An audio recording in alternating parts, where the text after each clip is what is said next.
అందరికీ ప్రైస్తలోనండి. యేసుక్రీస్తు నామంలో ఈ ఉదయకాల శుభములు తెలియజేస్తూ దేవుడిచ్చినటువంటి మరి యొక్క తరుణంకై ప్రభువుకు వందనాలు చెల్లిస్తూ ప్రార్థనతో మన సహవాసం ఆరంభించుకున్నాం. ప్రేమగల తండ్రి, కృపగల దేవ, యేసుక్రీస్తు ఆ యొక్క ఘనమైన శ్రేష్టమైన ఉన్నతమైన నామంలో మీ కృప సింహాసనం ఎదుట సాగిలపడి మిమ్మల్ని పూజిస్తూ గణపరుస్తూ ఆరాధిస్తుంటున్నాం. మా దేవుడవని, మా రక్షకుడవని, మా విమోచకుడవని మిమ్మల్ని పూజిస్తుంటున్నాం. కేవలము పాపములతో అపరాధములతో నిండి ఉన్న మమ్మలను, నశించి నరకానికి వెళ్ళవలసిన మమ్మలను కనికరించిన వారే, కృప చూపించిన వారే, మా ఎడల జాలిపడి పరమును వీడి లోకానికి అనుదించిన దేవా మీకు స్తోత్రాలు. శిలువ మ్రాన్లో చేసిన బలియాగముకై స్తోత్రాలు, చిందించిన రక్తధారాలకై స్తోత్రాలు. మమ్మల్ని కూడా జ్ఞాపకం చేసుకొని ప్రభా, జగత్ పునాదులు వేయబడక ముందే క్రీస్తులో మమ్మల్ని ఏర్పరచుకొని మాకిచ్చిన రక్షణకై ప్రభు మీకు వెళ్ళలేని స్తోత్రాలు తెలియచుకుంటున్నాం. ఆ రక్షణలో కొనసాగునట్లు దినం వెంబడి దినము వాక్యం అనే మన్నాతో మీరు మనం పోషిస్తుంటున్నారు.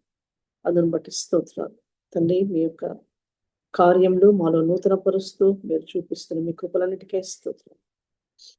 మీ ప్రేమతో మమ్మల్ని నడిపిస్తూ మా యాత్రా జీవితంలో చాలిన దేవుడుగా ఉంటూ మీ నమ్మకత్వాన్ని అనుభవించే కృప దయచేస్తూ మీ వాక్కులు, మీ వాగ్దానములు మా జీవితాల్లో అవును ఆమెనన్నట్లుగా నెరవేరుస్తూ ముందుకు సాగుటలో కృప చూపుతున్నందుకై స్తోత్రాలు. ఈనాడు మీ దాసురాల్ని జ్ఞాపకం చేసుకోవడం, తన జీవితంలో మీరు ఏమై ఉన్నారో అది పంచుకునే ఉంటుండగా ప్రభు మీ కృపలో జ్ఞాపకం చేసుకొని మీకు మహిమకరంగా అనేకులకు దీవెనకరంగా ఈ సాక్ష్యం ఉండినట్లు సహాయపడుతూ రమ్మని ప్రార్థిస్తూ మీరే ఆధిపత్యం వహించి మీ నామం మాత్రమే కనపరచబడినట్టు కృప చూపించమని మీకే సకల మహిమ ఘనత ప్రభావములు చెల్లిస్తూ ప్రభా మరిన్ని కూడా లైవ్ రెగ్యులర్ గా ఇవ్వడానికి సహాయం చేయండి ప్రభా. మీ కృపగల హస్తాలకు అప్పచెప్పుకుంటూ మీ పని, మీ పరిచర్యలో నమ్మకంగా మేము ముందుకు సాగుటలు కృప దయచేయమని ప్రభా, మరి మమ్మల్ని మీ కృపగల హస్తాలకు అప్పచెప్పుకుంటూ ఈ సమయం దీవెనకరంగా మార్చి మీ నామానికి ఘనత తెచ్చుకుని మీకే సకల మహిమ ఘనత ప్రభావంలో ఆరోపించుకుంటూ యేసుక్రీస్తు ఉన్నతమైన శ్రేష్టమైన ఘనమైన నామములో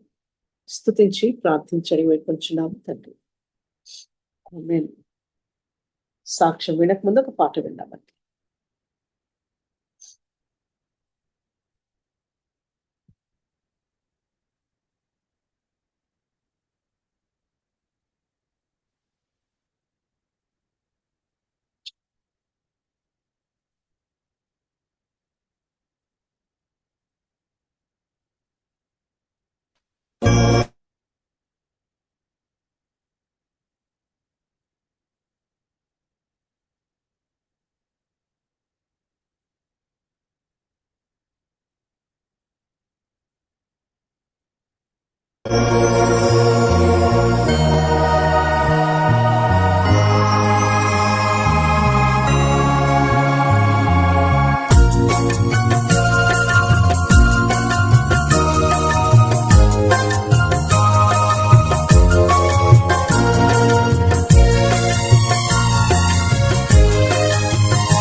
పాడేదన్ ప్రియ యేసునకు పొంగుచున్నా హృదయముతో స్తుతి పాడేదన్ ప్రియ యేసునకు పొంగుచున్నా హృదయముతో కల్వరి నిస్వార్థ ప్రేమను పొంది, కల్వరి నిస్వార్థ ప్రేమను పొంది స్తుతించక ఎటులుండెదన్, స్తుతించక ఎటులుండెదన్. స్తుతి పాడేదన్ ప్రియ యేసునకు పొంగుచున్నా హృదయముతో స్తుతి పాడేదన్.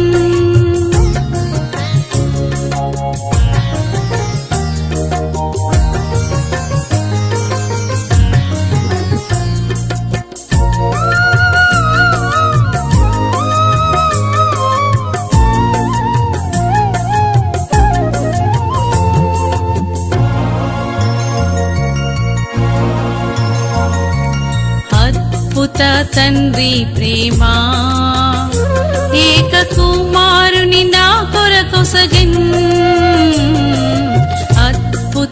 తండ్రి ప్రేమ ఏక కుమారుని నా కొరకు సగెన్ తన పరలోక మహిమన్ విడిచిపెట్టి సిలువాలో బలియాయెను తన పరలోక మహిమన్ విడిచిపెట్టి సిలువాలో బలియాయెను నన్ను రక్షించెను నన్ను రక్షించెను స్తుతి పాడేదన్ ప్రియ యేసునకు పొంగుచున్నా హృదయముతో స్తుతి పాడేదన్ ప్రియ యేసునకు పొంగుచున్నా హృదయముతో స్తుతి పాడేదన్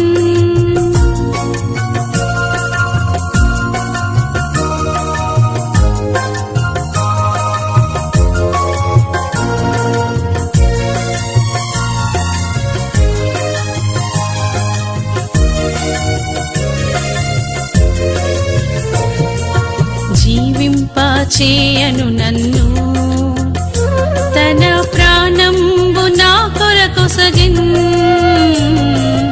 జీవింపచేయను నన్ను తన ప్రాణంబు నా కొరకు సగెన్ 10,000లలో అతి కాంక్షణీయుడేసు వికారుండాయే నా కొరకై 10,000లలో అతి కాంక్షణీయుడేసు వికారుండాయే నా కొరకై వికారుండాయే నా కొరకై వికారుండాయే నా కొరకై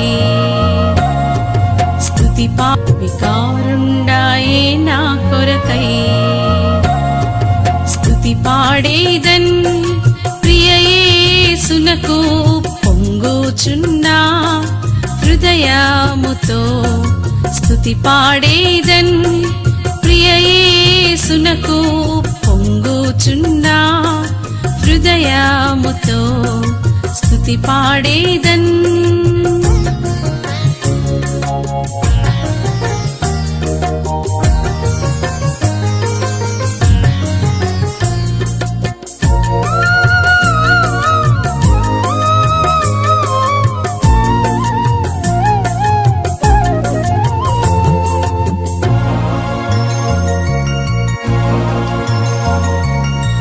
యాత్రికుడనైనా నన్ను నిత్య రాజ్యములో చేర్చను యాత్రికుడనైనా నన్ను నిత్య రాజ్యములో చేర్చను అంతము వరకు నన్ను విడువక ఎడబాయని నీ ప్రేమకై ప్రణుతింతును అంతము వరకు నన్ను విడువక ఎడబాయని నీ ప్రేమకై ప్రణుతింతును నీ ప్రేమకై ప్రణుతింతును నీ ప్రేమకై ప్రణుతింతును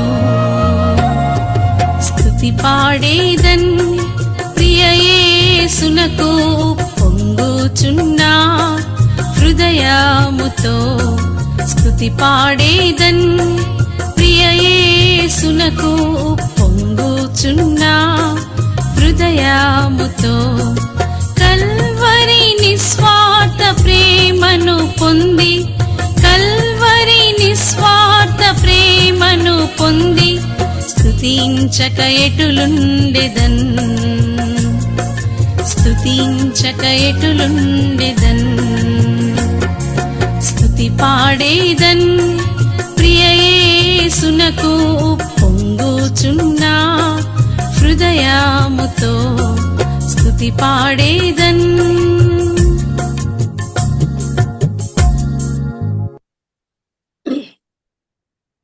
మరొకసారి అందరికీ ప్రైజ్ ది లార్డ్ అండి. ఈరోజు వాక్యం పంచుకోవటానికి మనం వచ్చున్నారు దైవ సేవకురాలు sister Sunitha Sunil from Hyderabad. Sister Sunitha Sunil మరి దైవ సేవకురాలు హౌస్ ఆఫ్ వర్షిప్ ECIL నుంచి మనకు సాక్ష్యం ఇస్తారు. ప్రైజ్ ద లార్డ్, అందరికీ praise the lord. Praise the lord అక్క. Praise the Lord, ma. Praise the Lord. ఆ, దేవుని సహాయం కొరకై చిన్న ప్రార్థన చేసుకుందాం. ప్రేంగల తండ్రి, పరిశుద్ధుడైన దేవ, మీకు వందనములు చెల్లిస్తా ఉంటున్నాను. ఈ యొక్క దినంలో నన్ను కూడా మీరు సజీవుల లెక్కలో ఉంచి మీ బిడ్డల మధ్యలో నా తండ్రి ఈ విధంగా నిలబడడానికి మీరు ఇచ్చిన కృపను బట్టి మీకు వందనములు చెల్లిస్తా ఉంటున్నాను. నా యొక్క సాక్ష్యము నా తండ్రి పంచుకున్నట్టు ద్వారా మరి బలహీనులైన వారు కూడా ప్రభా మరి ఉజ్జీంపబడుటకు నా తండ్రి మీ కృపను అనుగ్రహించండి.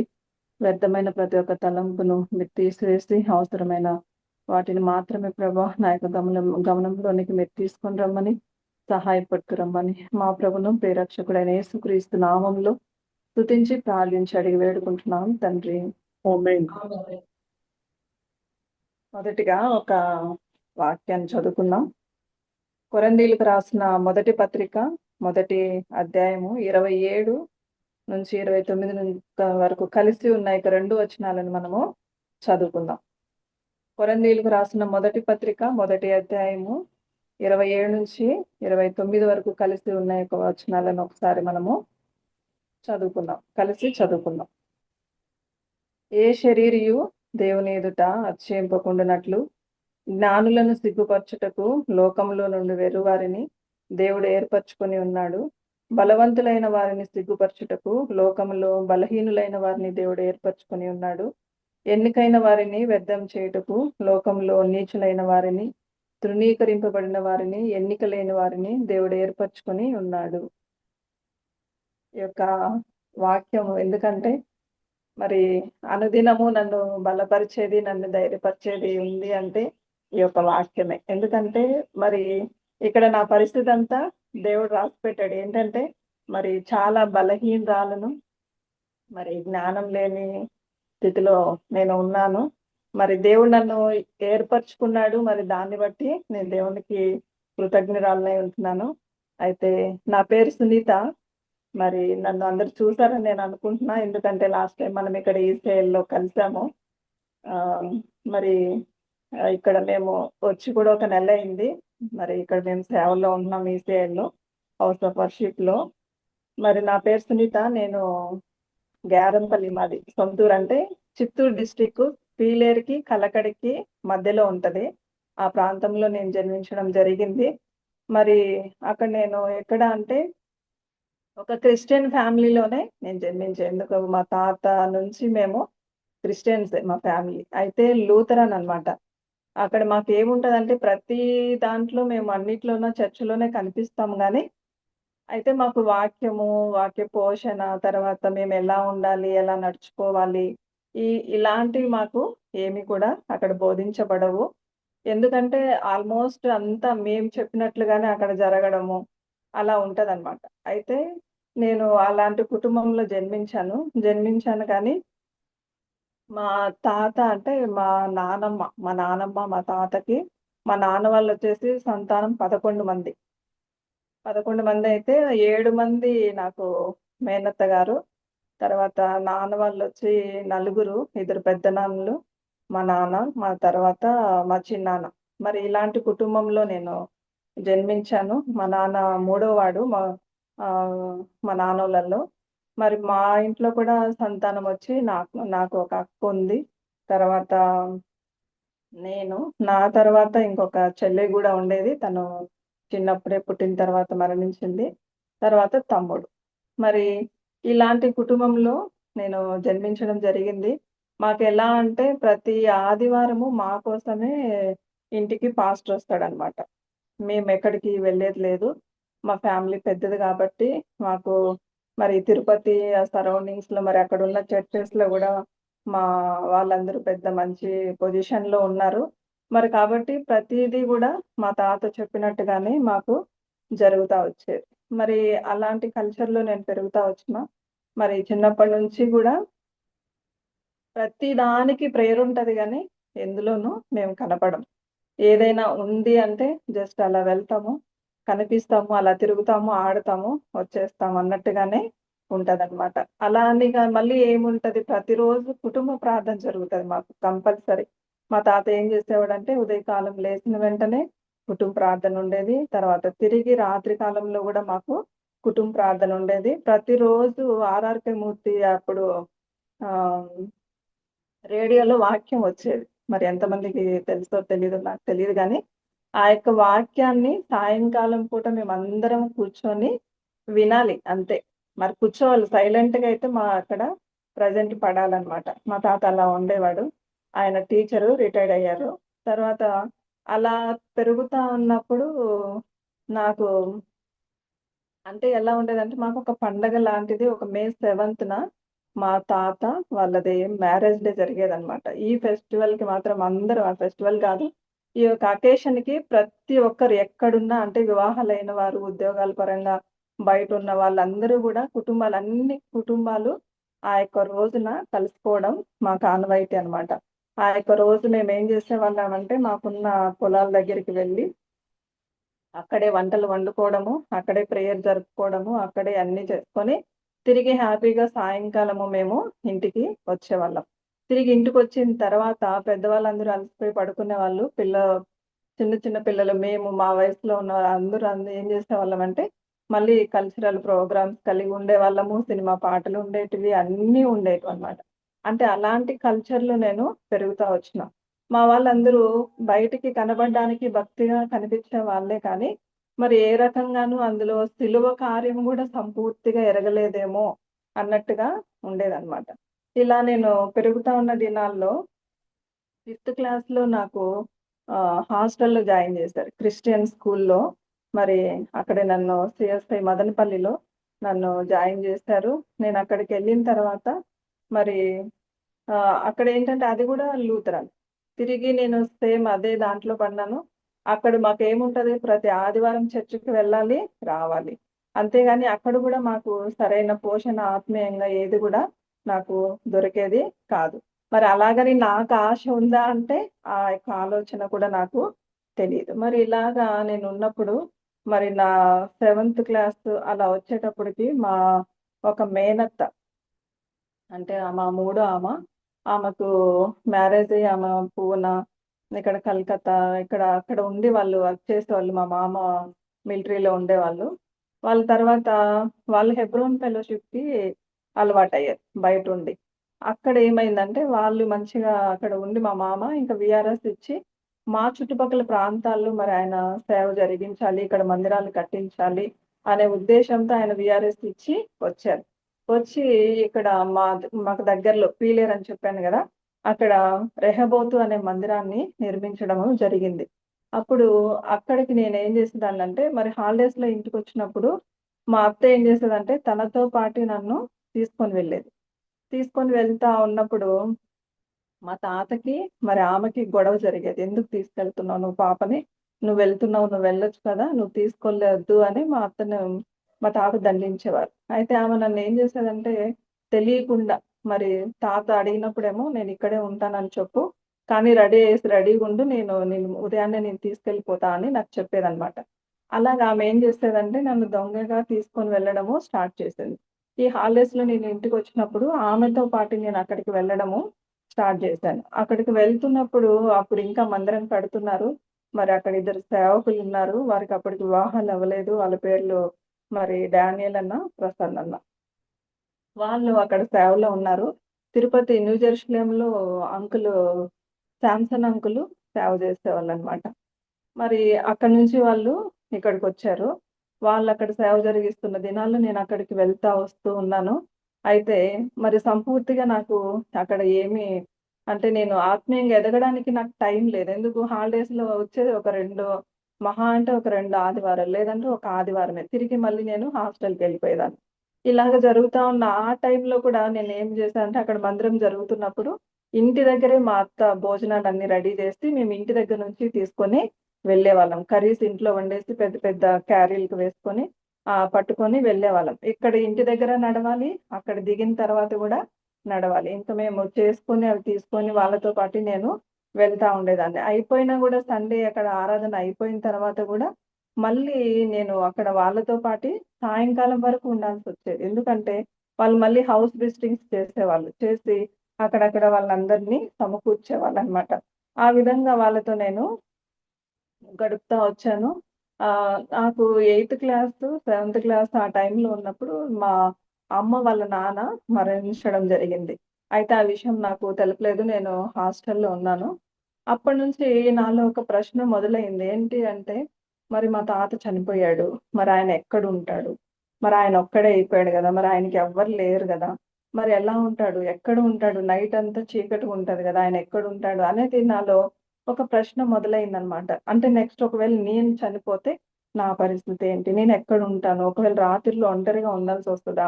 ఒకవేళ నేను చనిపోతే నేను మా తాత ఎక్కడుంటాడో నేను తెలుసుకోగలుగుతానా? నేను ఆయన దగ్గరికి వెళ్ళగలుగుతానా? నాకు ఇట్లా అనేసి చాలా ఆలోచనలు ఒంటరిగున్నప్పుడంతా ఈ ఆలోచనలు నన్ను చాలా భయపెట్టేవన్నమాట. మళ్ళీ నాకు నేను ధైర్యం తెచ్చుకునేదాన్ని. ఏమనంటే, ఒకవేళ నేను చనిపోయేటప్పటికి మా నానమ్మ, మా తాత గూడా చనిపోతారేమోలే. వాళ్ళు చనిపోతే వాళ్ళెక్కడున్నారో తెలుసుకొని నేను వాళ్ళ దగ్గర ఉండిపోతాను. ఇలాగా ఆలోచనలు నాకు వస్తా ఉండేయన్నమాట. నన్ను నేను ధైర్యపరుచుకుంటా ఉండేదాన్ని. ఇలా జరుగుతున్న టైంలో మరి నైన్త్ క్లాస్ నాకు సమ్మర్ హాలిడేస్ వచ్చాయి.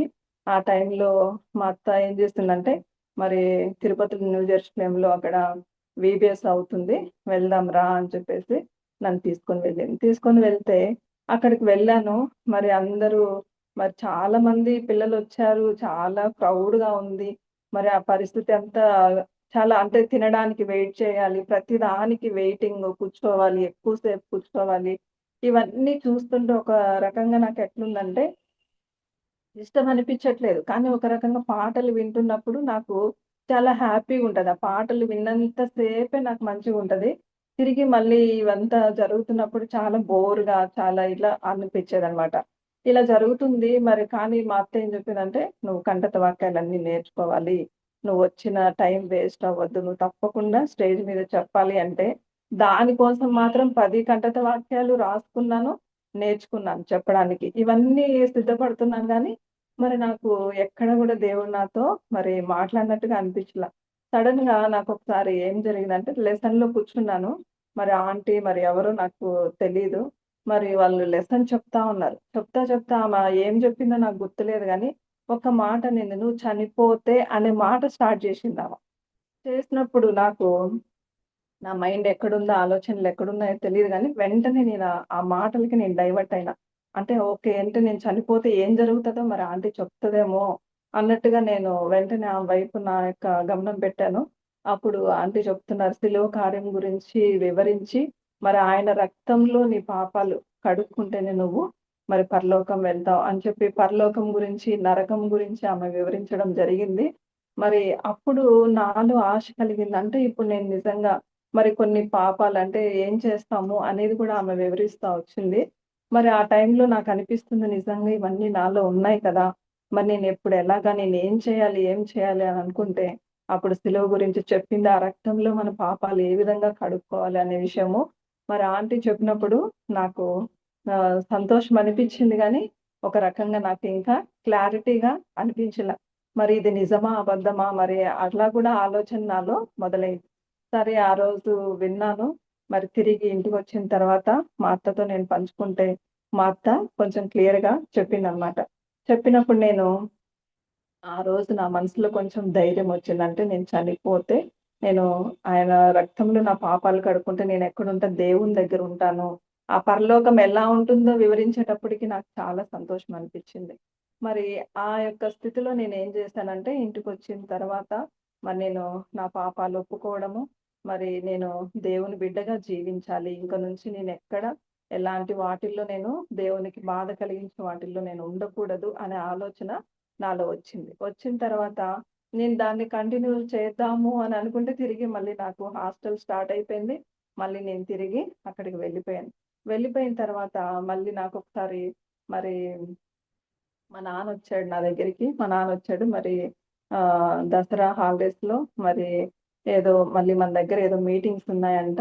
మరి అని చెప్పినప్పుడు నేను సరే ఎవరో వస్తారో ఏంటో అని అనుకున్నాను. మరి అక్కడికి మరి తిరిగి రావడానికి మరి నేనప్పుడు 10థ్ క్లాస్ అనమాట. 10థ్ క్లాస్ కాబట్టి వాళ్ళేం చేశారంటే ఆ హాలిడేస్‌కి మమ్మల్ని పంపలేదు.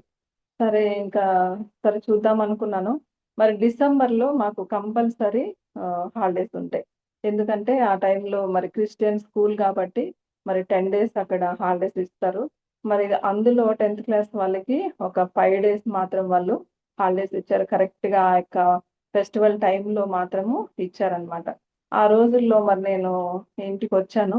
ఇంటికొచ్చిన తర్వాత నేను ఇక్కడ మీటింగ్స్‌కి అటెండ్ అవ్వడానికి వెళ్ళా అనమాట. ఆ 3 డేస్ వాళ్ళేం చేశారంటే 25థ్ నుంచి వాళ్ళు ఒక 3 డేస్ స్పెషల్ మీటింగ్స్ పెట్టుకున్నారు. అప్పుడు కదిరి నుంచి జాన్ పాల్ అనే ఒక అంకులు మరక్కడికి వచ్చారనమాట. అప్పుడు దేవుడు వాక్యం ద్వారా నాతో మాట్లాడితే, నేను బాప్టిజం తీసుకోవడానికి నేను సిద్ధపడినాను.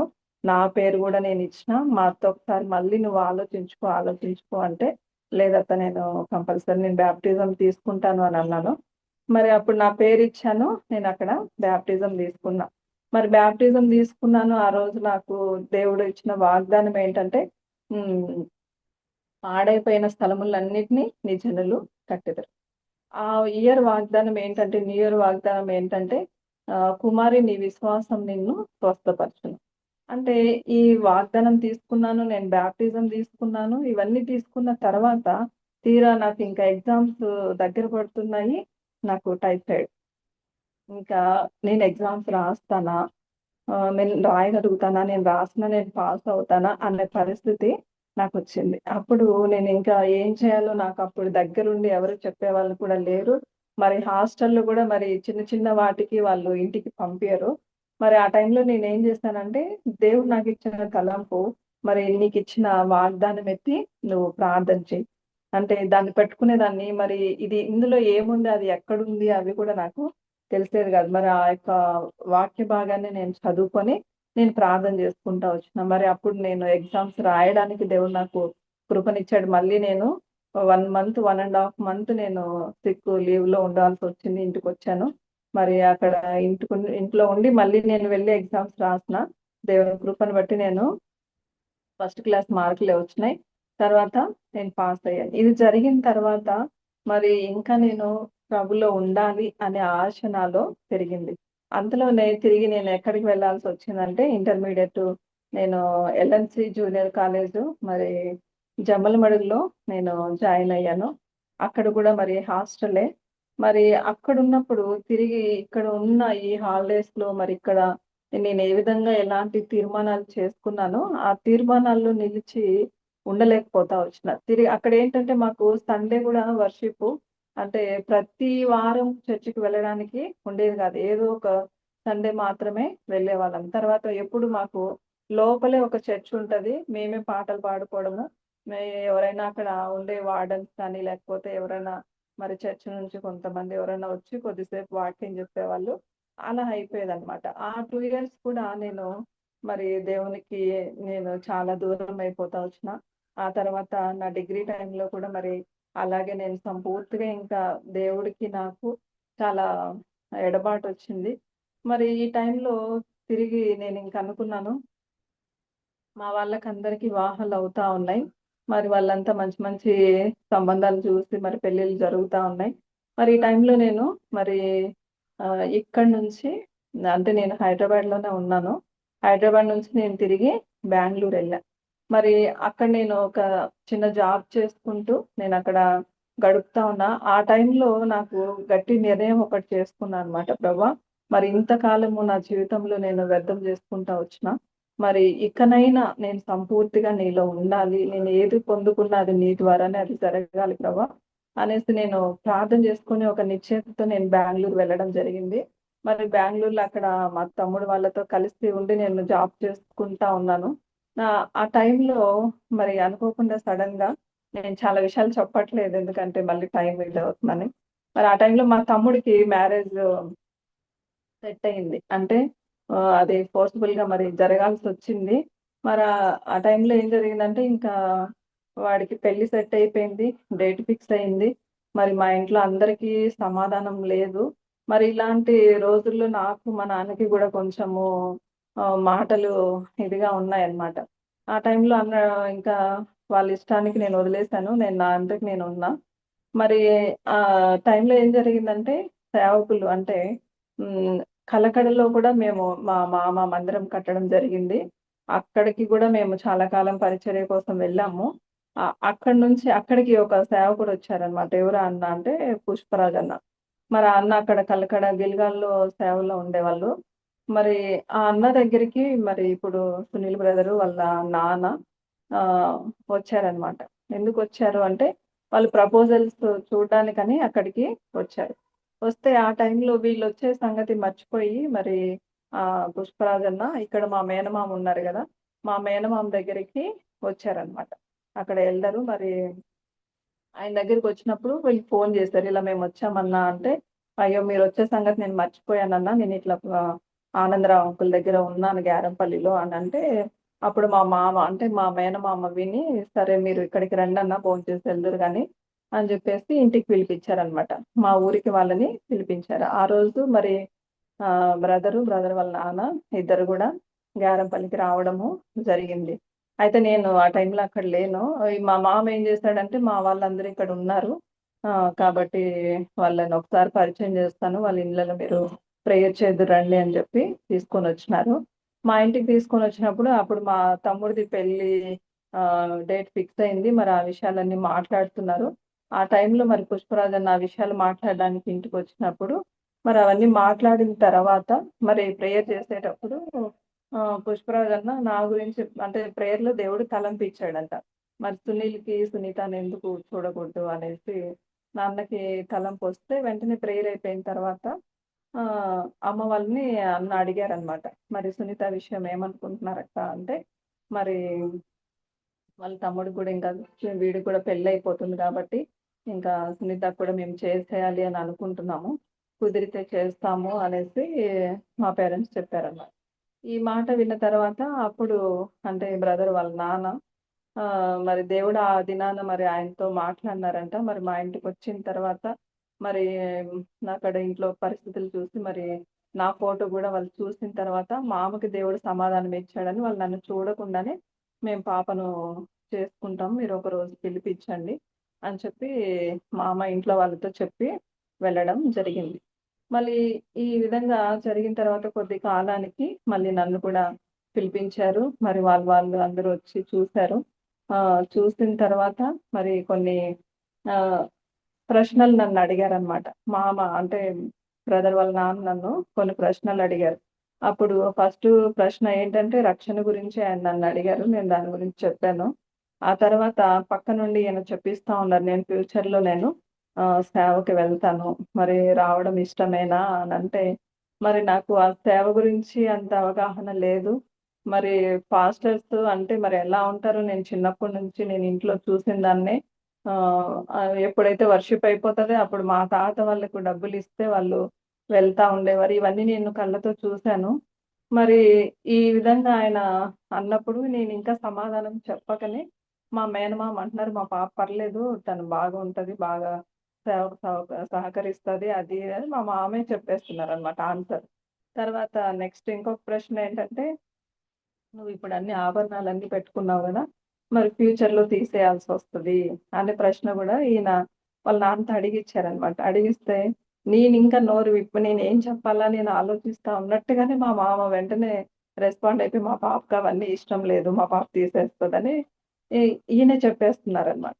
చెప్తా ఉంటే నాకు ఇంకేం నేను ఆలోచనలో పడ్డాను. ఇంకేంటిది అనుకున్నాను గానీ, తర్వాత మా అమ్మ చెప్పింది. ఏమని చెప్పిందంటే, "అమ్మ నువ్వు ఈ సంబంధం గురించి నువ్వు ఆలోచించొద్దు. ఎందుకంటే వీళ్ళు దేవుని ఇంట్లో ఉండేవాళ్ళు. వాళ్ళు ఒకవేళ ఏదన్నా తప్పు చేసినా, పొరపాటు చేసినా తిరిగి దేవుని భయాన్ని బట్టి వాళ్ళు సరిచేయబడతారు. నువ్వక్కడ మాత్రమే సెట్ అవుతావు. నువ్వు బయట ఇది కాలేవు" అని చెప్పేసి మా అమ్మ నాకిలా నచ్చచెప్పడం స్టార్ట్ చేసిందనమాట. సరే ఇంక నేను మా మేనత్త వాళ్ళందరూ వచ్చారు. వాళ్ళు గూడా చూసారు. మరి నీ ఇష్టం అని అన్నారు. మరి ఇంకా ఇలాగ అనుకున్నాము. మరి కొద్ది కాలంలోనే మరి ఓకే జేసుకోవడము. తర్వాత పెళ్లి గూడా ఒక నెల 1.5 నెల తర్వాత డేట్ గూడా ఫిక్స్ అవ్వడము. ఇవన్నీ జరిగిపోయాయన్నమాట. జరిగిపోయిన తర్వాత ఇప్పుడు మా తమ్ముడు పెళ్లి అక్టోబర్ 9థ్ జరిగింది. మా పెళ్లి నవంబర్ 15థ్ 2006లో. మరి 2 పెళ్ళిళ్ళు కూడా మరి అదే సంవత్సరంలో నెల గ్యాప్‌లో జరిగిపోతా వచ్చినాయి. జరిగిన తర్వాత ఇంకా ఈయనేమో సంపూర్తిగా మరి దేవునిలో ఉన్న వ్యక్తి. మరి వాళ్ళకు అనుభవపూర్వకంగా చిన్నప్పటి నుంచి వాళ్ళు సేవకుల కుటుంబంలో పుట్టారు. మరి పెరిగారు. మరి వారికి దైవికమైన అన్నీ ఉన్నాయి కానీ మరి నాకైతే అలాంటి పరిస్థితి లేదు. మరి నేను అంటే ప్రభు కోసం నేను నమ్మకంగా ఉండాలి అని ఒక్కటే అన్నమాట. అదొక్కటి తప్ప మిగతా నాకు ఆత్మీయంగా నేను అలా ఎలా ఉండాలి, ఎలా పోషించబడాలి, ఎలా ముందుకెళ్ళాలి ఇవన్నీ కూడా నాకు ఎక్కువ అవగాహన ఉండేటివి కాదనమాట. ఇప్పుడు ఈ టైంలో నాకు వివాహమైంది. మరి వాళ్ళ ఇంటికెళ్ళిన తర్వాత మరి వాళ్ళకేమో ప్రతీదీ ఎందుకంటే వాళ్ళు సేవకుల కుటుంబంలో ఉన్నారు కాబట్టి ప్రతి మాట, ప్రతి పదము గూడా వాళ్ళకెట్లుంటది కరెక్ట్‌గా ఉంటదనమాట. కానీ మాకలా ఉండదు. ఏది మాట్లాడేసినా అది ఫ్రీగా ఎవరు పట్టించుకోరు. తిరిగి దానికి క్వెషన్ పడదు. మాకట్లా నేనట్లాంటి కల్చర్‌లో పెరిగినా. మరి ప్రతి దాంట్లోనూ మాకు చిన్న మాట మాట్లాడితే గొడవొచ్చేసేది. ఇంకా ఇలాగా 3 మంత్స్‌కే డైవర్స్ వరకు ఎళ్ళిపోయింది. డైవర్స్ వరకు ఎళ్ళిపోయింది. నేను అమ్మోళ్ళ ఇంటికొచ్చేసాను. మరి ఇలాగా జరుగుతా ఉంది. మరి మా పేరెంట్స్ ఇంకా ఓకే లేరు. వాళ్ళ పేరెంట్స్ లేరు. మరి ఇలాంటి టైంలో మరి ఈయన మరి ప్రయాసపడేవాళ్ళు ఎక్కువగా. అంటే ఫోను చేసేవాడు, మాట్లాడేవాడు. లేదు ఇలా కాదు. మరి మనం కలిసుండాలి అది ఇది అని చెప్తా ఉండేవాడు గానీ, నేనంత ఇదే అయ్యేదాన్ని కాదనమాట. తిరిగి దేవుడు మరి అంటే ఆ పీరియడ్‌లో ఆ 1 ఇయర్‌లో దేవుడు నాకు చాలా నేర్పించాడు. మరి ఆ సంవత్సరం తిరిగి నెక్స్ట్ మ్యారేజ్ డేకి మేము ఆహ్, కలుసుకున్నాం. అంటే రేపు మా మ్యారేజ్ డే అనంగా ఈ రోజుకి మేము కలిసి ఇద్దరం కలిసి ఇంటికెళ్ళాము. అటునుంచి మా పేరెంట్స్ మాతో మాట్లాడలేదు. వీళ్ళ పేరెంట్స్ మాతో మాట్లాడలేదు. ఇప్పుడు మేమిద్దరమే అయిపోయినాం. ఆ సంవత్సరం ఫస్ట్ యానివర్సరీ మేమిద్దరమే సేవకుల్ని పిలిపించుకొని మా ఇంట్లో మేము ఒక రూమ్ తీసుకొని అక్కడ జరుపుకున్నామనమాట. అట్లా కొద్ది కాలం పేరెంట్స్ గూడా మాకు దూరంగా ఉన్నారు. ఆ తర్వాత ప్రభు ఇదంతా కూడా ఒక మంచికే జరిగించినాడేమో అని నాకనిపిచ్చింది. ఎందుకంటే ఇలా దగ్గరలోనే తక్కువ టైంలో మేమిలా విడిపోయాము. కానీ ఆ విడిపోయిన యొక్క ఆహ్, పరిస్థితిని బట్టి ఆ యొక్క బాధేంటో అదంతా గూడా దేవుడు నాకు అర్థమయ్యేటట్టు అంటే ఇంకెప్పుడు ఇలాంటిది జరగొద్దు. ఎలాంటి పరిస్థితులొచ్చినా గూడా మా నానమ్మ జెప్పేది. ఎలాంటి పరిస్థితులొచ్చినా మనం ఎక్కడికైతే వెళ్ళామో ఆ ఇంట్లో మనం నమ్మకంగా చనిపోయే వరకు నమ్మకంగా ఉండాలమ్మా మనము రాకూడదు ఇలాగా అనేసి ఆమె చాలా విషయాలు నాకు చెప్పింది.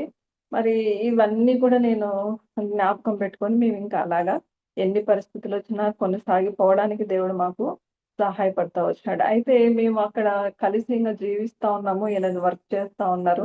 మరి నేను ఈవినింగ్ టైమ్స్‌లో మరి ట్యూషన్స్ కూడా రన్ చేసుకుంటా ఉన్నాము. ఇలా జరుగుతా ఉన్న టైంలో ప్రతిరోజు మేము ఏదో ఒక విలేజ్‌కి ఏం చేసేవాళ్ళమంటే చిన్న పిల్లల పరిచర్య చేయడానికి మరి వెళ్ళేవాళ్ళమనమాట. ఎందుకంటే ఈయనకు ముందు నుంచి ఒక ఆహ్, సేవ తీర్మానం ఈయన చేశారు ముందే. వివాహానికి ముందే. మరి ఆయన పరిస్థితిని బట్టి. మరి అట్లా ఆయన కొనసాగుతున్నాడు. ప్రతి దాంట్లో ఆయన పరిచర్యలో ముందుండేవాడు. మరి మేము ప్రతిరోజు సాయంకాలం నేను స్కూల్ నుంచి రావడము, మేము ఏదో ఒక విలేజ్‌కెళ్ళి కొంతమంది పిల్లల్ని గ్యాదర్ చేసి, అక్కడ ఒక పాట నేర్పించి, ఒక చిన్న కథ చెప్పడము. మరి ఇవన్నీ ఈయన చేస్తా ఉండేవాడు. నేను ఆయనతో పాటి వెళ్ళి వస్తా ఉండేదాన్ని.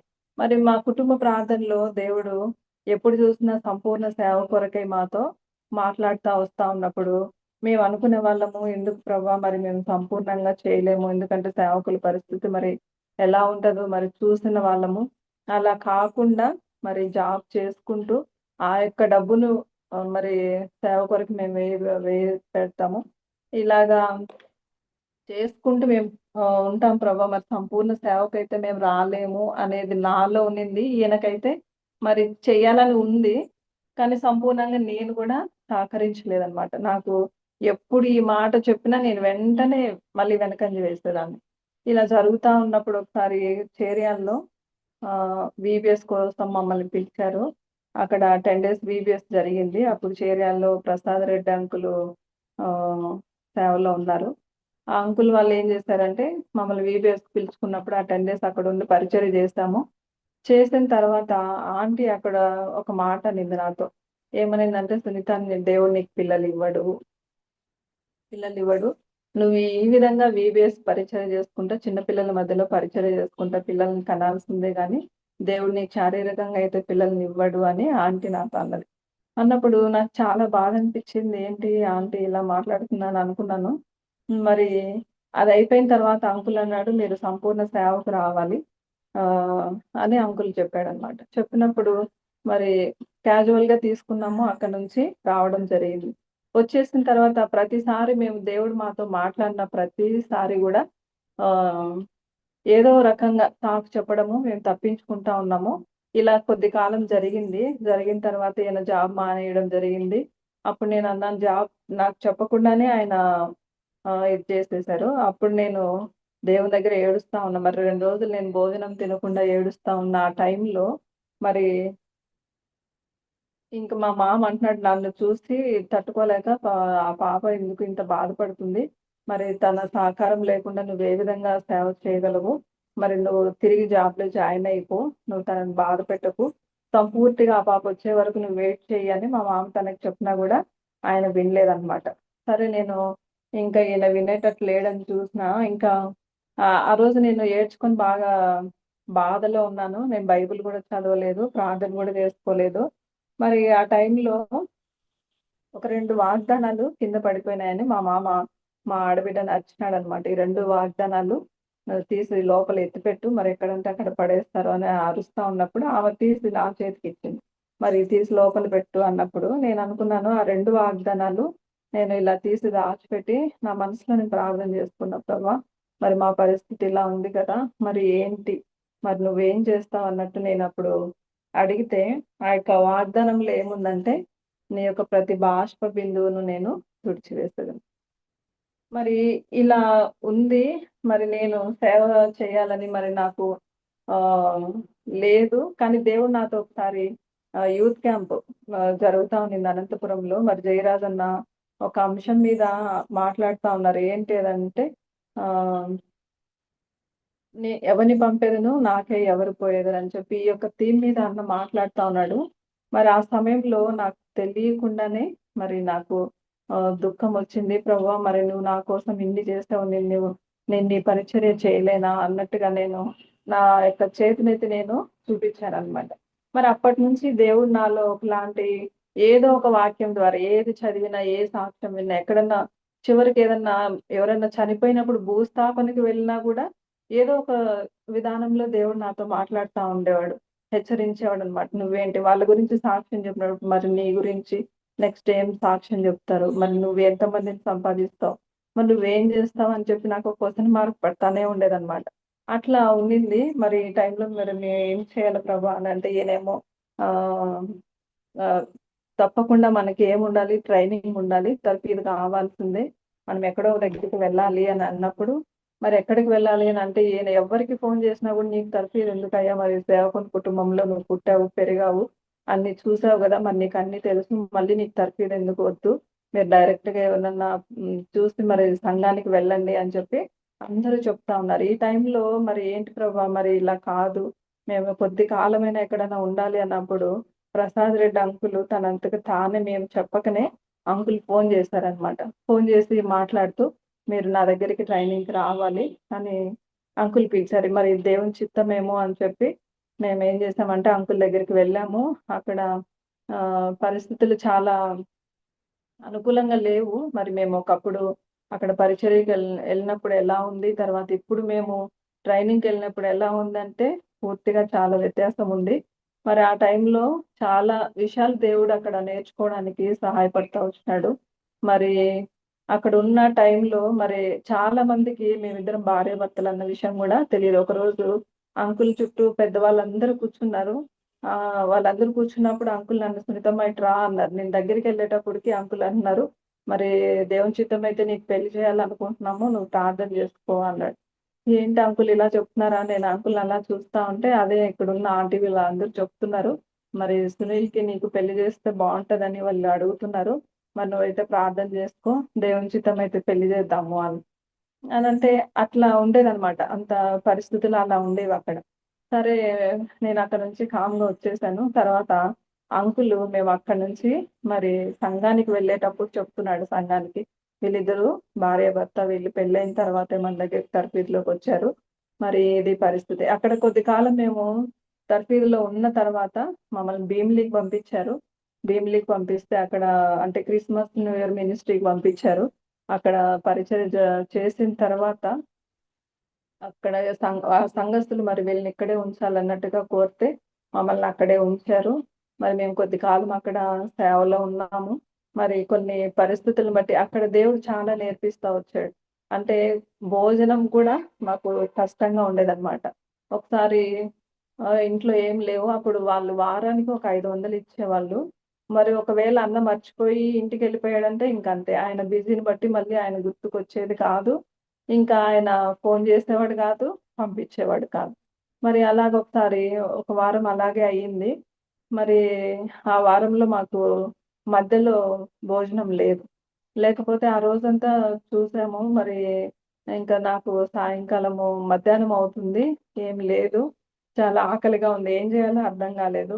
మరి ఈయన దగ్గరికెళ్ళాను. మరి నాకు ఆకలేస్తుంది అనంటే, ఈయనన్నారు, "పిచ్చిదానా ఎందుకు నువ్వు అట్లా అనుకుంటున్నావు? మరి దేవుడు అనుకుంటే మనకి బిర్యానీ గూడా ఇస్తాడు అని ప్రార్థన చెయ్యి" అన్నాడు. సరే నేను అక్కడికెళ్ళాను. మరి వాటర్ తాగి ఇంకా ఆకలికి తట్టుకోలేక నేను కామ్‌గా పడుకుండిపోయాను. పడుకున్నాను. 4, 4:30 ఆ టైంలో ఒక బ్రదర్ వచ్చారనమాట. వచ్చి గట్టి గట్టిగా పిలుస్తున్నారు. పిలుస్తుంటే బయటికెళ్ళి డోరెళ్ళి తీస్తే అంటున్నారు, "మరి మా ఇంట్లో ఈరోజు మామూలుగా మా పాపది బర్త్‌డే ఉండింది. మిమ్మల్ని భోజనానికి పిలవాలనుకున్నాము. కానీ పిలవలేకపోయినాం. చాలామంది వచ్చారు. ఇది పరిస్థితి. మరి భోజనం పంపించాలనుకున్నాం. కుదరలేదు. లేట్ అయిపోయింది.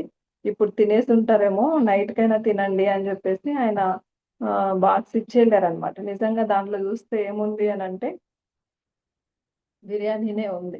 మరి అట్లా ప్రభువు చాలా విషయాల్లో మరి ఆ యొక్క సేవలో మాకు నేర్పిస్తా వచ్చాడు. మరి అక్కడి నుంచి ఒక 3 మంత్సే మేమక్కడ ఉన్నాము. ఆ తర్వాత మమ్మల్ని శ్రీకాకుళము ఎల్‌షద్దైకి మమ్మల్ని ట్రాన్స్‌ఫర్ జేశారు. మరి అక్కడ మేము కొద్ది కాలం 3.5 సంవత్సరం మేమక్కడ సేవలో ఉన్నాం. అక్కడ కూడా దేవుడు కొన్ని పరిస్థితులు మరి చాలా అనుభవాలు గుండా మరి తీసుకొనెళ్ళాడు. ఆ పరిచర్యలో కూడా దేవుడు మాకు సహాయపడతా వచ్చాడు. మరి ఈయనకైతే సేవ పరిచర్యలు అన్ని అనుభవం ఉన్నాయి గానీ, మరి నాకెలాంటి అనుభవం లేదు. ప్రతిసారి నేను అనుకునేదాన్ని, ప్రభువా మరి ఎలాగా ఈ పరిచర్యలో నేను ముందుకు ఎలాగ వెళ్ళాలి అని నేను అడిగినప్పుడు, ఆ పరిస్థితులన్నిటిని వచ్చే నిందలు, ఇట్లాంటి అవమానాలు, మరి కొన్ని లేమి, మరి ఇలాంటివన్నీ చూసినప్పుడు చాలా బాధ అనిపించేదనమాట. ఇలాంటి పరిస్థితుల్లో నేను దుఃఖంతో మరి ఏడ్చి ప్రార్థన చేసినప్పుడు దేవుడు చాలా అంటే వాక్యం ద్వారా నన్ను ఆదరిస్తా వచ్చేవాడనమాట. మరి ప్రభా! ఈ పరిస్థితులు ఎవరికీ చెప్పుకోలేము గదా! మరి ఏంటి అన్నప్పుడు, మరి చెట్టుకు మంచు ఎలా ఉందో నేను అలా నీకుంటాను అని చెప్పి ప్రతీదీ వాగ్దానం ద్వారా, వాక్యం ద్వారా ఆయన ఆదరిస్తా అలా ఉండేవాడనమాట. తిరిగి మేము ఎల్‌షద్దైలో అక్కడి నుంచి మరి స్టీల్ ప్లాంట్ నాత ఇక్కడ వైజాగ్‌లో మేము అక్కడికి ట్రాన్స్‌ఫర్ అయ్యాము. మరి అక్కడి నుంచి వైజాగ్‌లో నుంచి ఆహ్, గోవా, గోవాకి వెళ్ళాము. అక్కడ గోవా నుంచి తిరిగి మళ్ళీ ఆహ్, నెల్లూరు, నెల్లూరు సియోన్ నుంచి తిరిగి మళ్ళీ మదనపల్లి, మదనపల్లి నుంచి కల్లూరు, కల్లూరు నుంచి వనస్థలిపురం, వనస్థలిపురం నుంచి ఈసీఎల్‌కి. ఇక్కడికి గూడా దేవుడు వాగ్దానం ద్వారానే తీసుకొనొచ్చాడు. తండ్రి నన్ను పంపిన ప్రకారం నేను మిమ్మల్ని పంపుచున్నాను అని వాగ్దానాన్ని దేవుడిచ్చి మమ్మల్ని ఇక్కడికి తీసుకొచ్చాడు. మరి ఈ సేవలో మేము ఆయా సంఘాల్లో ఉన్నప్పుడు నా కుటుంబంలో ఉన్న లోటు ఏంటి అంటే మరి నాకు సంతానం లేదు. సంతానం లేనప్పుడు మరి అనుకూలంగా ఉన్నవాళ్ళు మరి ఓదార్పుకరంగానే మాట్లాడేవాళ్ళు. కొంచెం విశ్వాసాన్ని మరి కలిగించే రీతిలో మాట్లాడేవాళ్ళు. కానీ కొంతమంది మాత్రము ఎలా మాట్లాడేవాళ్ళంటే, వీళ్ళకా పిల్లలు పుడతారా? వీళ్ళకి పుట్టరులే. ఇట్లా చాలా సార్లు మరి వీళ్ళు ప్రార్థన సరిగ్గా చేసుకోరు. అందుకే ఒక ఒక సంఘ పెద్ద భార్య అంటుందనమాట. నాకు పిల్లలు లేకపోతే కొద్ది కాలమే నేను ప్రార్థన చేసేసినా దేవుడు నాకిచ్చేసినా. మరి నీకెందుకు ఇవ్వట్లేదు? అనేసి ఆమె చాలా కించపరిచినట్టుగా మాట్లాడింది. నేను అనేదాన్ని, ప్రభా! మరి ఆ మాట్లాడిన మాటలన్నీ నువ్వు వింటున్నావు గదా! మరెందుకు నువ్వు మౌనంగా ఉన్నావని అడిగేదాన్ని. తర్వాత నెల్లూరులో ఉన్నప్పుడు కూడా ఒక ఒక సిస్టర్ అలాగే వేరే వాళ్ళుండక్క మరి మంచి మంచి హాస్పిటల్స్ ఉన్నాయి. మరెందుకు మీరు చూయించుకోవట్లేదు? మీరు చూయించుకోవచ్చు కదా! అని ఒక సిస్టర్ చెప్తా ఉంటే, వాళ్ళకా ఇంక పిల్లలు పుట్టరులే వాళ్ళకి అనేసి ఇలాంటి మాటలనమాట. ఈ మాటలన్నీ విన్నప్పుడు నేను చాలా బాధపడేదాన్ని. అవన్నీ అలాగే ప్రభువుకి చెప్పేదాన్ని. ప్రభా! మరి ఇవన్నీ నువ్వు విన్నావు, చూసినావు గదా! మరి ఏంటి అని. మళ్ళీ ఒక పక్క మా మామ ఏం జేసేవాళ్ళంటే, పాప ఎవరో ఒకరిని మనం తీసుకుందాము. ఒక చిన్న బాబుని తీసుకొని మనం సాకితే నీకు మళ్ళీ పిల్లలవుతారు అనేసి ఎవ్వరు పుట్టినా ఎక్కడ ఏదైనా అవకాశం ఉందంటే ఈయన ఫోను జేసేవాళ్ళనమాట. మరి ఇలాంటి అవకాశం ఉంది, వాళ్ళు ఇస్తామంటున్నారు, తీసుకుందామా, నువ్వు పెంచుతావా అంటే నాకు ఇష్టం ఉండేది కాదు. ఇలాగా మా మామకి నేను చివరికి చాలా సార్లు చూసి ఒకసారి చెప్పాను, మరి నాకు దేవుడు ఇస్తేనే నేను తీసుకుంటా, అంతేగాని నాకు వేరే వాళ్ళ పిల్లల్ని పెంచడం నాకు ఇష్టం లేదు, దయచేసి ఇంకొకసారి నాకు చెప్పొద్దండి. ఎందుకంటే ఒకవేళ నేను తల్లి ప్రేమను సంపూర్తిగా మరి నేను పంచలేకపోతే నేను తప్పు చేసిన దాన్ని అవుతాను. దయచేసి నాకు ఈ విషయంలో నాకు ఫోర్స్ చేయొద్దని నేను మా మామ వాళ్ళకి కూడా చెప్పిన. మరి దేవుడు అనుకోకుండా నాకు 17లో మరి ఒకసారి అబార్షన్ అయింది. ఆ టైంలో కూడా నేను చాలా బాధపడ్డాను. తర్వాత తిరిగి 2019లో దేవుడు నాకిప్పుడు మరి కుమారునిచ్చాడు. మరి 14 ఇయర్స్ గ్యాప్‌లో నాకు పెళ్ళైన 14 ఇయర్స్‌కి దేవుడు బాబునిచ్చాడు. మరి నేను అనుకున్న, ప్రభా సంపూర్తిగా నీ కొరకై మరి ఆ బిడ్డను పెంచాలి, నీ సేవ కొరకు నీకొక బలమైన సాధనంగా నువ్వు వాడుకో. మరి అట్లా పెంచడానికి నాకు కృపనియ్యని నేను ప్రార్థన చేస్తా ఉన్నా. మరి నా కొడుకు కూడా మీరు జ్ఞాపకం చేసుకోండి మీ ప్రార్థనలో. తనకు కూడా హెల్త్ కొద్ది కాలంగా బాలేదు. దేవుని దయని బట్టి ఇప్పుడు అన్ని నార్మల్ రిపోర్ట్స్ వచ్చినాయి. మరి తను కూడా మంచి ఆరోగ్యం ఉన్నట్లుగా మీరు ప్రార్థన జ్ఞాపకం చేసుకోండి. మేము ఏసీఎల్లో ఉంటున్నాము మా సేవ పరిచర్య కోసము. మరి దేవుడు మమ్మల్ని ఇంకా అధికంగా ఆయన సేవలో మమ్మల్ని బలపరిచి వాడుకున్నట్లుగా మా కోసము మీరు ప్రార్థన చేయండి. ప్రైజ్ ది లార్డ్ మా. Thank you so much. క్రైస్తవ కుటుంబంలో పుట్టిన అది పోరాటమే కదండి. ఈ విషయంలో పోరాటం ఎదుర్కోవాల్సిందే. ఎప్పుడైతే ఆత్మీయంగా బలపరచబడాలని ఆశ ఉన్నప్పటికీ మరి కొన్నిసార్లు మనుషుల యొక్క మాటలు, మనుషుల యొక్క వైఖరి మనల్ని వెనకంజ వేసేటట్టు చేస్తుంది. అట్లా బలహీనపరచబడతా ఉంటాం. అయితే మరి దేవుని ఏర్పాట్లో ఉన్న కుటుంబం కాబట్టి ఎన్ని ఆలోచనలు వచ్చినా, ఎన్ని తలంపులు వచ్చినా ప్రభు ఆ కుటుంబాన్ని కట్టుకున్నాడు కాబట్టి అది స్థిరపరచబడడానికి, నిలబెట్టుకోవడానికి ప్రభువే మరి ఇంటర్వ్యూన్ అయ్యి ఆ కుటుంబాన్ని కడుతూ వచ్చాడు. అట్లా మరి దేవునికి లోబడినప్పుడు దేవుడు కార్యాలు చూసేవారిగా ఉంటాం. మరి దేవుడు వారిని ప్రేమించి మరి ఆఫ్టర్ 14 ఇయర్స్ చక్కటి కుమారుడిని ఇచ్చాడు. అట్లా మరి ప్రభు కొరకు ఆ బిడ్డను పెంచడానికి ఏ పరిస్థితులు ఏమైనప్పటికీ ప్రభు వారి తోడుగా ఉండి ఇంతవరకు నడిపించిన ప్రేమను బట్టి ప్రభువుని స్తుతిస్తుంటున్నాం. మరి ఆ రీతిగా సేవలో వాళ్ళు ఉంటున్నారు. మరి యవనస్తులుగా ఉంటుండగా ప్రభు వారిని ఇంకా బలమైన పాత్రలుగా ప్రభు కొరకు వాడుకున్నట్లు, అనేకులకు దీవెనకరంగా ఆశీర్వాదకరంగా ఉండినట్లు, మరి నిస్వార్థమైన సేవ, ప్రభువుకు ప్రీతికరమైన సేవ చేయనట్లు ప్రభు అట్లా వారిని జతపరిచిన ఉద్దేశాలు ప్రభు సంపూర్ణంగా నెరవేర్చుకున్నట్లు మరి బాబునిచ్చారు ప్రభు. ఆ బాబు కూడా రాబోయే తరము వారికి దీవెనకరంగా ఆశీర్వాదకరంగా ఉండినట్లు సమయలు వలె ఆ బిడ్డ ఉండినట్లు. ఎందుకంటే ఎందుకు సమయాలు అన్నానంటే, సమయాలు కూడా ఏ పరిస్థితుల్లో కూడా వెళ్ళాడు అంటే అప్పుడు ప్రభు మాట్లాడడం కూడా ఆగిపోయినటువంటి పరిస్థితి, నెమ్మది లేనటువంటి పరిస్థితి.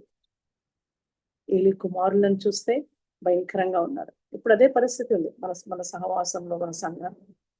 అయితే ప్రభు ఆ బిడ్డను మరి తిరిగి మరి ప్రభు బలిపీఠాన్ని కట్టే విషయంలో అనేకులకు దీవెనకరంగా, అనేకులకు ఆశీర్వాదకంగా ఆ బిడ్డ ఉండినట్లు, ఆ రీతి ఆ బిడ్డను దేవుడు దీవించినట్లు ప్రార్థించు.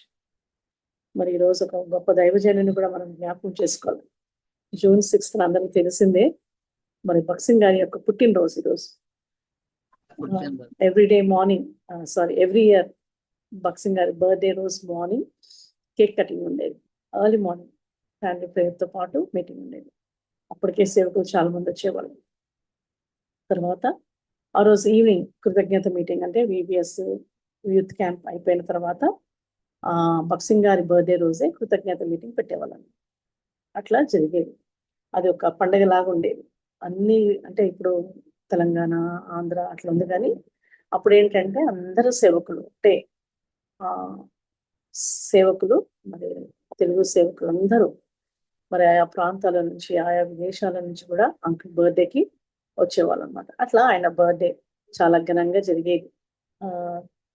తర్వాత మరి ఆ దైవజనుల గురించి మాట్లాడడానికి ఏ అర్హత లేదు, కానీ అయితే ఆయనను కళ్ళలారా చూడడానికి, ఆ దైవజనుని మరి ఆయన ఉనికిని అనుభవించడానికి ప్రభు నాకు ఎంతో కృప చూపిస్తూ వచ్చారు. ఎందుకంటే మరి హెబ్రోన్ పక్కనే మేము ఉండేవాళ్ళం కాబట్టి, రెగ్యులర్గా హెబ్రోన్కి వెళ్ళేవాళ్ళం కాబట్టి, మాకు చిన్నప్పుడు హెబ్రోన్కి అంటే ఎలా అంటే మాకు వెకేషన్ టైం ప్లేస్ ఎక్కడంటే హెబ్రోనే. స్కూల్కి వెళ్ళాలా, హెబ్రోన్లోనే ఉండాలి. సెలవులు వస్తే హెబ్రోన్కి వెళ్ళాలి. ఇలా అట్లాంటి టైంలో మరి భక్సింగ్ తాత అప్పుడు నడిచేవాళ్ళు, చక్కగా కూర్చునేవాళ్ళు, వచ్చేవాళ్ళు, సండే స్కూల్ని విజిట్ చేసేవాళ్ళు, ఇవన్నీ ఉండేవి. మరి పైన వర్క్ చేస్తున్నప్పుడు హెబ్రోన్ మెసెంజర్ గురించి, లేకుంటే ఆఫీస్లో కింద విబిఎస్ ఆఫీస్లో ఉన్నప్పుడు ఆయన విజిట్ చేసేవాళ్ళు. ప్రతి విభాగాన్ని తను వచ్చి స్వయంగా తనే చూసేవాళ్ళు అనమాట. ఒకసారి హెబ్రోన్లో సండే స్కూల్ జరుగుతూ ఉంది, పాటలు నేర్పిస్తా ఉన్నారు. భక్సింగ్ తాత మాత్రం వచ్చి చక్కగా సిస్టర్స్ క్వార్టర్స్ పక్కన నిలబడి అందరినీ గమనిస్తూ ఉన్నాడు. అది నేను చూశాను. అట్లా మరి తను ఆ దైవజనుడి గురించి చెప్పాలంటే చాలా ఉంది, కానీ టైం అయిపోయింది కాబట్టి I don't want to prolong it. అయితే ఆ దైవజనుడి లాగా, ఆ దైవజనుడు చేసిన కార్యాలు, ఆ దైవజనుడికి ఉన్నటువంటి ఆ ప్రత్యక్షత, ఆయన చూపించినటువంటి మాదిరి, ఆయన చేసుకున్నటువంటి సమర్పణ చాలా గొప్పది. ఆనాడు తను చేసిన తీర్మానమే ఈరోజు మనందరము మరి ప్రభు నామ మహిమార్థమై మరి ఎన్నో సంఘాలు కట్టబడటము, ఎంతో పరిచర్య అక్కడ జరగటము, కొన్ని లక్షల ఆత్మలు ఆ ఒక్కరి విశ్వాసం ద్వారా ప్రభు నిలబెట్టుకున్నట్లు చూడగలం. అట్లా మరి అంత గొప్ప దైవజనుని మనము కలిగి ఉండడానికి, మనము ఎరగడానికి, ఆ ప్రత్యక్షతలో మనం కూడా ఉండడానికి ప్రభు మనకిచ్చినటువంటి ఆధిక్యతను బట్టి ప్రభువును స్తుతిస్తుంటున్నాను. ఆ దైవజనుని బట్టి ప్రభువును స్తుతిస్తుంటున్నాను. He was a person. ఎట్లాంటి పర్సన్ అంటే he was down to the earth.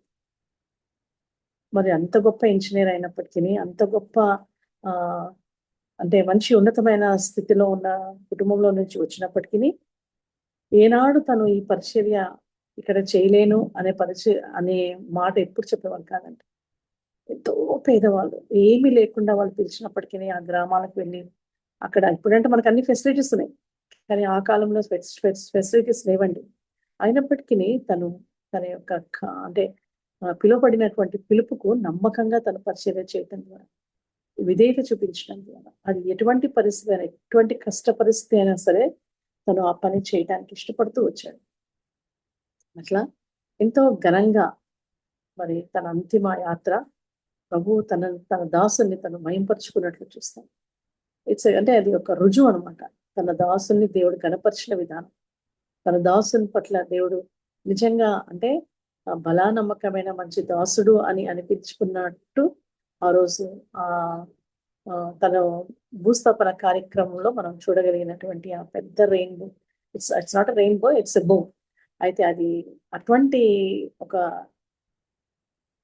మరి ఫినామినా, అది అటువంటిది చూడటం చాలా అంటే నాకు తెలిసి అదే ఫస్ట్ టైం చూడటం. అట్లా మరి ప్రభువును ప్రేమించినటువంటి దాసుడుగా తన చిత్తాన్ని సంపూర్ణంగా నెరవేర్చిన వాడుగా అక్కడ మనకు ప్రభు బయలుపరిచినట్లు చూస్తాం. ఎందుకంటే అది ప్రభు ఏదో రాజులు పుట్టే కదా, యేసుప్రభు పుట్టినప్పుడు స్టార్ ఉందని చూసాం, విన్నాం, చూడలేదు కానీ విన్నాం. పెద్ద నక్షత్రము మరి జ్ఞానులు దాన్ని వెంబడించినట్లు చూస్తున్నాం. కానీ ఈ దాసుల్ని ప్రభు గణపరిచిన విధానం ఏంటంటే ఆ బో అనేది మరి మందిర ఆవరణం పైన ఉండటం, తన దాసుని తీసుకెళ్లేటప్పుడు అది అపియర్ అయింది. అట్లా దేవుడు గణపరుచుకున్నాడు ఆయన ఒబీడియన్స్ ద్వారా. అట్లా మన జీవితంలో మరి ఏదో కొద్దిగా ఒక్క వంతైన ఆ సమర్పణ, ఆ త్యాగము, ఆ ప్రేమ, ఆ ఓర్పు ఆయన ఉన్నప్పుడు ఇవన్నీ లేవండి. నో డౌట్ ఆయన ఉన్నప్పుడు కూడా ఆయనకు వ్యతిరేకంగా మాట్లాడిన వారు ఉన్నారు, వ్యతిరేకంగా ఆయన్ని కించపరిచిన వారు ఉన్నారు, ఆయనని చంపాలని చూసిన వారు ఉన్నారు.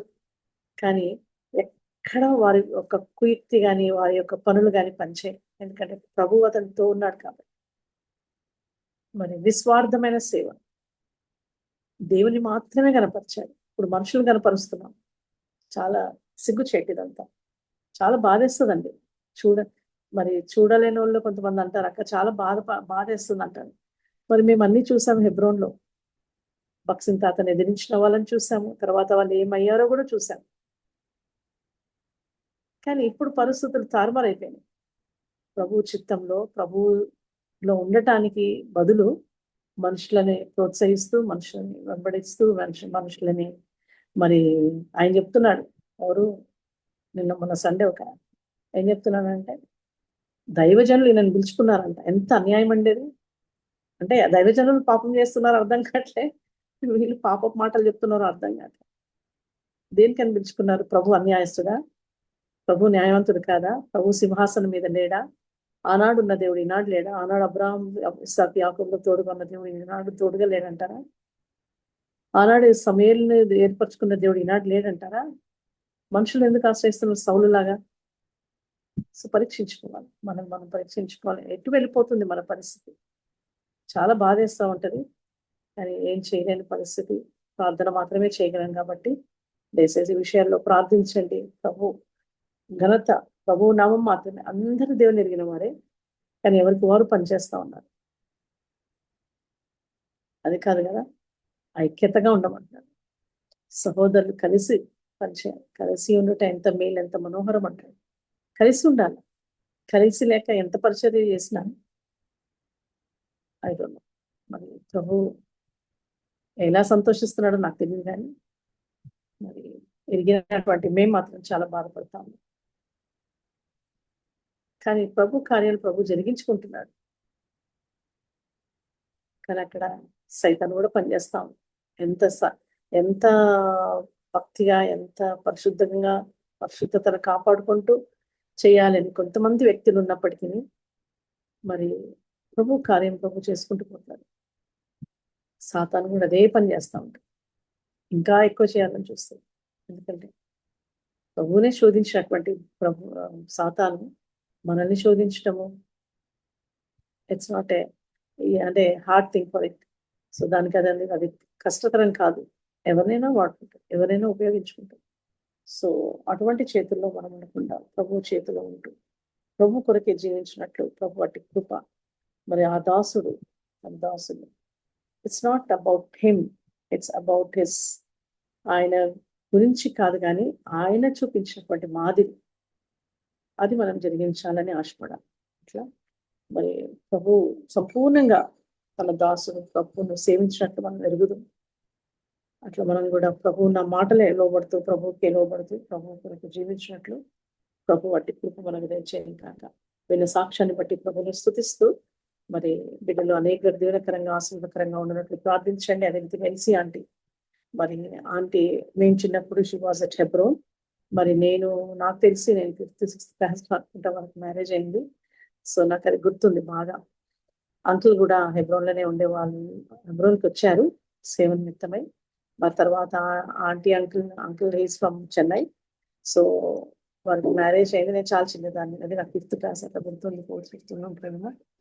తర్వాత మరి ఇద్దరు జతపరచబడిన తర్వాత ఆంటీ చెన్నైకి వెళ్ళటం, అక్కడ ఎంతో మందికి షీ వాజ్ ఎ బ్లెస్సింగ్. ఎందుకంటే మరి వెల్లూరు వెళ్ళిన ప్రతి ఒక్కరు ఎల్సీ ఆంటీని కలవాల్సింది, ఎందుకంటే she was a god's mate and there. So అక్కడ ఆంటీ ఉండటం వల్ల అనేక దీవెనకరంగా ఆశీర్వదకరంగా తన ప్రభు అక్కడ వాడుకుంటూ వచ్చారు. తన సమయం అయిపోయింది. మరి కొంతకాలం అనారోగ్యంగా ఉంటూ నిన్నటి దినంన ప్రభు మహిమలోనికి పిలువబడుతూ వచ్చారు. మరి ఆ కుటుంబ ఆదరణ కొరకు ప్రార్థించండి, అంకుల్ కొరకు ప్రార్థించండి. మరి అదే రీతిగా మరి ఉజ్వల 9 o'clock ఆపరేషన్ సర్జరీ ఉంది, ఆ బిడ్డ గురించి ప్రార్థించండి. ప్రభు మరి దాసురాల్ని మరి సర్జరీ అంతట్లో ప్రభు చూపించి మరి క్షేమకరమైనటువంటి సర్జరీ, డాక్టర్స్ కూడా సమయోచితమైన జ్ఞానం అనుగ్రహించి చక్కగా సర్జరీ జరిగి ఫర్దర్గా ఎటువంటి కాంప్లికేషన్స్ లేకుండా ఆ పీస్ నాడ్యూల్ తీసి మరి బయాప్సీకి పంపిస్తారు. పంపించినప్పుడు ఎటువంటి కాంప్లికేషన్ లేకుండా అది నార్మల్గా ఉండేటట్టు మరి ప్రార్థించండి. మరి సర్జరీలో కూడా బిడ్డకు ప్రభు తోడుగా ఉండినట్లు, ప్రభు హస్తం తన పైన ఉండినట్లు ప్రార్థించండి. 9 o'clock తనకి సర్జరీ, దయతో జ్ఞాపకం చేసుకోవాల్సిందిగా రిక్వెస్ట్ చేస్తున్నాం, ప్రార్థన చేసుకున్నాం. ప్రేమ తండ్రి, కృపగల దేవ, మాకు ఇచ్చిన మంచి సమయం స్తోత్రాలు ప్రభా. మరి సునీత యొక్క సాక్ష్యం వినడానికి మీరు ఇచ్చిన కృపకై స్తోత్రాలు. క్రైస్తవ కుటుంబంలో పుట్టినప్పటికీ ప్రభా, మరి దేవుడిని నిజంగా ఎరగక ప్రభా ఏదో నామకార్థంగా జీవిస్తున్నప్పుడు మరి వారి అత్తగారిని మీరు ఒక ఛానల్ గా తనని యూజ్ చేసుకొని ప్రభా మరి తన ద్వారా తను మీ యొక్క రక్షణ అనుభవంలోనికి, మీ యొక్క ప్రత్యక్షతలోనికి రావడానికి మీరు చూపించిన మీ కృపకై స్తోత్రం. తద్వారా మరి తను రాబోయే దినాల్లో కూడా మిమ్మల్ని ఎరగటంలో ప్రభా మీ కొరకై జీవించటంలో అంత మాత్రమే కాదు, వారి యొక్క జీవితం మీకు సమర్పించుకోవడానికి మీరు చూపించిన మహాకృపకై స్తోత్రం. మీకు లోబడి ప్రభా మీ సేవ పరిచర్లో ముందుకు సాగుటలో మీరు చూపించిన మీ మహాకృపకై స్తోత్రాలు. అందులో నిమిత్తమై మిమ్మల్ని స్తుతిస్తుంటున్నాం. వారిని ఏర్పరచుకుని మీ ఉద్దేశం బ్రదర్ సునీల్, సిస్టర్ సునీతాన్ని బట్టి మీకు స్తోత్రాలు చెల్లించుకుంటున్నాం తండ్రి. వారి దాంపత్య జీవితాన్ని దీవించి ప్రభా ఆఫ్టర్ 14 years మీరు వారికి ఇచ్చిన బహుమానం కై స్తోత్రాలు. ఆ కుటుంబంలో ఇచ్చిన ఆ బిడ్డను మీరు ప్రత్యేకమైన రీతిలో ఆస్వాదించి అనేక దీనకరంగా ఆస్వాదకరంగా ఉంచు. చేస్తున్న పరిచర్యను మీరు కట్టి ఫలింపచేయం, అనేక దీనకరంగా ఆస్వాదకరంగా ఉన్నట్లు సహాయపడు. మీరు వారి పట్ల ఉన్న ప్రణాళిక, మీ ఉద్దేశంలో వారి పట్ల నెరవేర్చుకుని ఎల్సాటిని మేము అనిపించుకున్నారు. అందును బట్టి మీకు స్తోత్రాలు. ప్రభా తను చేసిన సేవను బట్టి మీకు వందనాలు చెల్లించుకుంటున్నాం. మీ దాసరాల పట్ల మీరు చూపించిన మీ కృపలన్నిటిపై స్తోత్రాలు. మీ యొక్క చిత్తానుసారంగా మీ దాసరాలు మీ మహిమలో అనిపించుకున్నారు. అందును బట్టి స్తోత్రాలు. అంకుల్కి బిడ్డలకు కావాల్సిన ఆదరణ దయచేస్తున్నామని ప్రార్థిస్తున్నాం. వీళ్ళకి కూడా మార్నింగ్ బయలుదేరి వెళ్ళి ఉంటారు.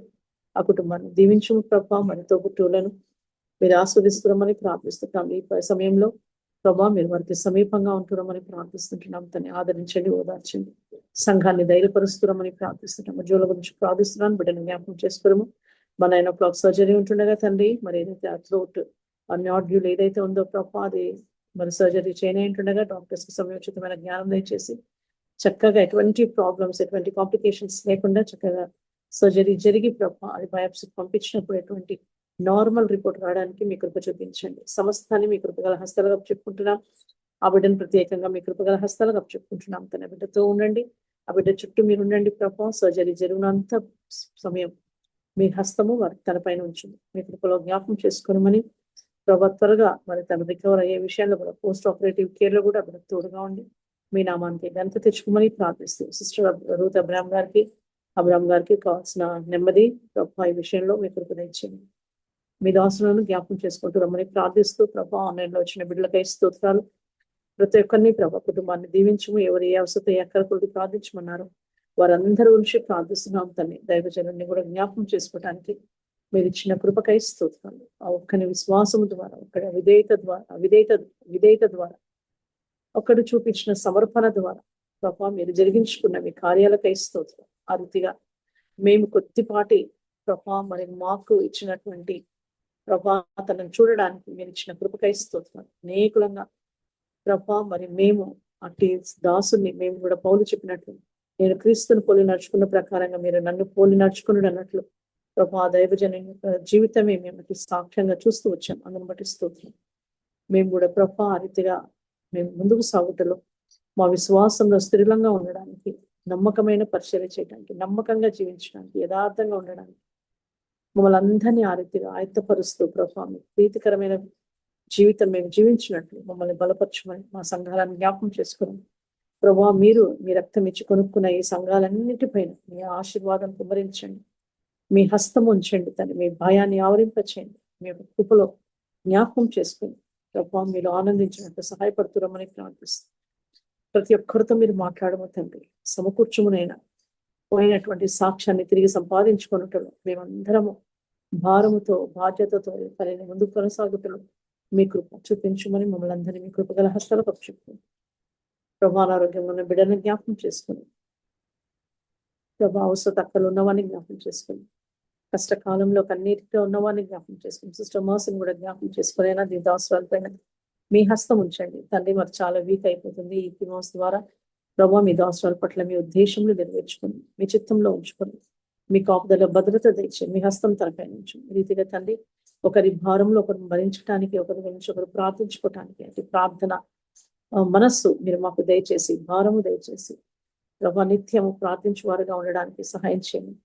మా ఆత్మ ప్రాణ దేహాలను మీకు అర్పించుకుంటే తిరిగి కలుసుకునేంత ప్రేమ మీ కృపాక్షేమంలో మా వెంట ఉంచమని యేసుక్రీస్తు ఘనమైన నామములో స్తుతించి ప్రార్థించడం వేడుకుంటున్నాం తండ్రి.